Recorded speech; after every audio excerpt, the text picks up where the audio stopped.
ప్రదీప్ కేకే గారు నాకు చాలా కాలం నుంచి మిత్రులు, సంగీత సన్మిత్రులు. ఆయన సంగీత దర్శకత్వం వహించిన చిత్రం పేరు ఐ యామ్ ఇన్ లవ్. ఈ చిత్రంలోని పాటలతో నిజంగా ఐ యామ్ ఇన్ లవ్. ఇందులోని 3 పాటలు నా మనసుకి విపరీతంగా నచ్చాయి. ఇందులో మొదటిది, తననే మనసులో కోరుకుంటూ తపన పడుతున్న జతగా అతని ఒడి చేరుకోలేనా అన్న పాట.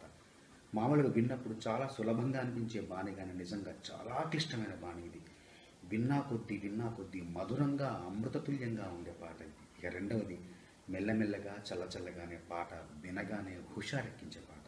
మూడవది, కనుపాపలో చిరుచెమ్మవై కలలను చెరిపావి, ఒక మాటతో పెనుగుప్పెనై మనసును విరిచావి అనేది చాలా అర్థవంతమైన రచన, ఆర్థతతో కూడిన స్వర రచన. ఈ చిత్రంలోని పాటలన్నీ విజయవంతం అవ్వాలని, అవుతాయని విశ్వసిస్తూ నా మిత్రుడు ప్రదీప్ కేకే గారు మరెన్నో సంగీత శిఖరాలను అధిరోహించాలని కోరుకుంటూ